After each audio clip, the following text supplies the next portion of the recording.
What is up, YouTube? My name is Eben, and if you like what you see today, be sure to tap the like button down below. It does need a little touching every now and then.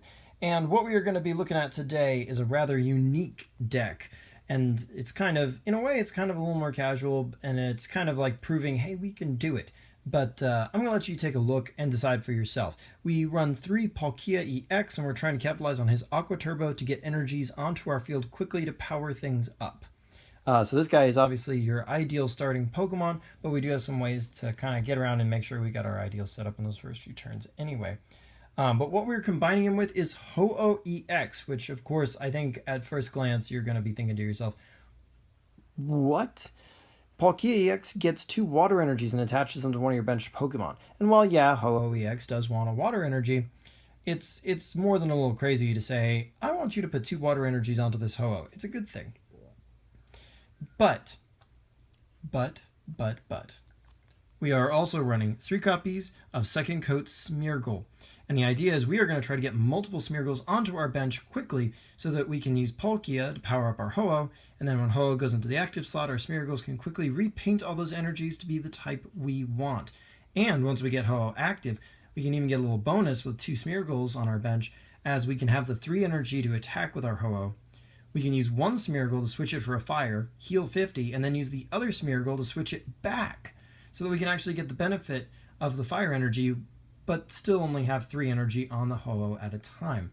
So we're only running 2 here, and we can attack with a number of the mons in this deck, but this guy is obviously your primary attacker. It's what we're trying to do, trying to make happen, and obviously we're running the 3 Smeargles as well.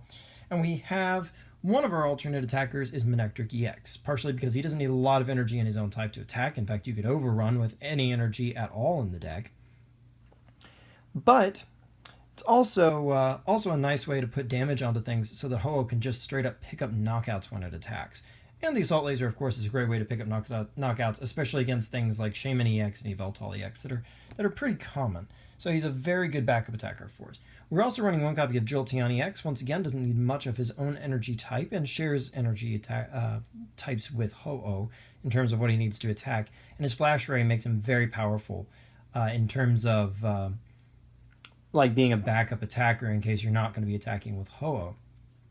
And the Free Retreat, of course, makes Jolteon EX an excellent pivot, even if he has no energy on him. But 1 Aqua Turbo gives you the 2 water energies, and then all you have to do is attach a lightning or any other energy and use Smeargle to paint it the correct color, essentially, and you can Flash Ray. So it's definitely a very good mon there. We do have Manaphy as part of our support pool, because our water energy is our most common energy type, and thanks to Palkia, basically everything's going to have Free Retreat, so we can move around where we want to, and that makes it to where Palkia can always be our active Pokemon if we want him to, and we can always bring Ho-Oh back to our bench so that we can heal him up a little bit if that's the plan. We're also running 2 Shaman EX so that we can set up pretty quickly. We can play out our hand pretty well in this deck. Not too surprisingly, we got nothing but basic Pokemon, so we can easily play them all out. So setup is going to be great for us, much more useful than Octillery in this build. And with so many EXs and so much setup we want to do early, we're definitely running 1 copy of Hoopa EX for his Scoundrel Ring so that we can either Pokemon Fan Club or Ultra Ball into this guy and say, get Shaman, get Manaphy, get the Ho-Oh, or get the Palkia, whichever combination of those you need, and just keep going. Now, it does seem like a lot of basics, but there is, we do have a solution for that a little later on. Stay tuned for that. Our supporters, we're running 3 Sycamore. It's still the best card draw in the game, but 3's plenty because discarding can be somewhat dubious in this deck, depending. Palkia is a little tricky in that regard. Speaking of which, we're running 2 N. This is a very powerful draw early, mid, and late game. You all know that by now. And we are running 2 copies of Pokemon Fan Club. Very powerful. It's a great way to get Hoopa and or Shaman. Because like I say, all the Pokemon in this deck, we just want to slap them on our bench. And obviously we're going to run this over Bridget because you can get multiple EXs. And of course it also puts them into your hand instead of straight onto the bench. We also run 1 copy of Skyla. We got a number of 1-ups that we definitely want to be able to access, and some not 1-ups that are quite critical to us. So we are running the 1, and it can be a great versus secret target mid to late as well. Speaking of things that are good versus secret targets, we're also running 1 Hexmaniac to punch through safeguards and whatnot. Carbink is a thing, so definitely a useful thing there. And just in case you see something like Pyroar, well, as uncommon as that might be, it's still nice to have an answer, obviously. And of course it gets through Vileplume. And Lysander, well, enough said. Just that powerful, that necessary. Yes, absolutely. And in terms of items, we're running the pretty standard 4 Versus Seekers by now for all the obvious reasons, and even the ones that aren't obvious, whatever those might be. We're running 4 Ultra Balls. This can be a great way to dump extra basics out of your hand that you no longer need, and to maybe get basic energies into your discard pile for Smeargle to kind of switch around and paint onto your Pokemon correctly.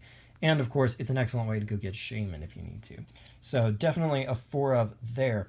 Now, remember I said we have a solution? Our solution is Skyfield. We're running 3. We really just want it during our first turn or two. This gives us enough space on our bench that we can get our support Pokemon like Shaman and Hoopa EX down. And then ultimately it'll probably be counter stadiumed. I mean, if not, that's fine too. But it gives us the ability to put down everything like Smeargle that wants to stay the distance, kind of keep out there. And basically, sorry, I'm still a little sick, guys. But basically, once they counter stadium it, you discard off the Hoopa and the Shaman that you didn't want on the board particularly anyway, and then you can just save your extra copies of Skyfields as either Ultra Ball discards or as counter stadiums of their own. So it's still pretty useful, but not critical for you to have on the field constantly, which is nice. We've got 4 Fighting Fury Belts because every Pokemon in the deck benefits from it, and basically we want things like our Ho-Oh to have great longevity, and we of course also want Palkia to have a lot of longevity, and the extra 10 doesn't hurt either, of course. We're running 2 Battle Compressors so that we can send particular energies to our discard pile to get Ho-Oh ready, like our Grass Energy and our Fire Energy, but be careful not to send too much and try never to send a Water Energy unless you absolutely have to, because remember that Palkia only benefits from Water Energy being in your deck itself. And of course, this can also send away supporters for you to Versus Seeker with, so very useful there. We're definitely running 1 copy of Town Map. With our relatively low counts of certain energy types and whatnot, this is a very useful card. That way, when we pick up knockouts, we can get things we really need to make sure we can stay on course. We're also running 1 Super Rod. We might want to get back some Pokemon, but more than anything, this can be to recycle water energies back into our deck. We don't necessarily want to pick up 5, which is kind of mandatory with Energy Recycler, but we definitely want the possibility to send some back. This can get us another reuse on Palkia EX and stuff like that. So definitely a card we're going to have to run. And we've also got 1 copy of Energy Switch. These are the Skyla targets here, guys, in case you didn't realize. This is definitely a powerful one. This can help us attack when our opponent might not otherwise think we can, get those free retreats with Manaphy, and then move that energy onto somebody else, that kind of thing. So definitely a useful one to have around.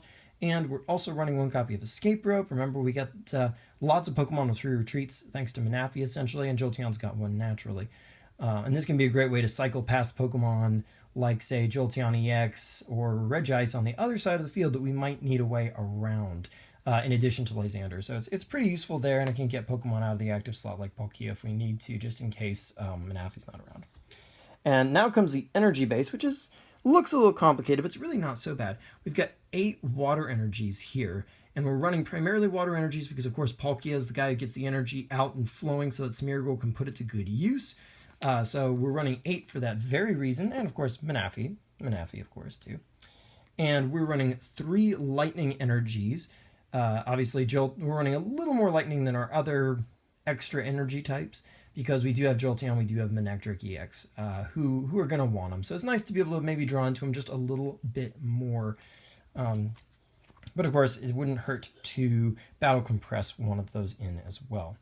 And we've got 2 Grass Energy, because the only Pokemon who wants it is Ho-Oh, but it's necessary for Ho-Oh to attack, so we do want 2 copies of it in case one gets prized. That's pretty much the reason we're running 2.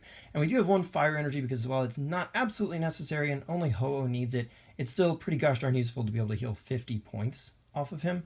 And we can move him around pretty easily with Smeargle and do lots of tricks thanks to the whole Smeargle Manaphy thing. Switching things between the active slot into the bench and back, and then moving them around with multiple Smeargles. So definitely want that Fire Energy around. We don't want to skimp on that. And that is actually a 14 energy total for us. And that is the deck. Do give it a try. It's a lot of fun. I don't know if I would take it to nationals necessarily, but it is something interesting, and it's a fun way to exploit a format where we definitely have a lot of flexible utilitarian cards that can play very well together without too much trouble. So anyway, I think that's just about all you're going to get out of me today for this deck.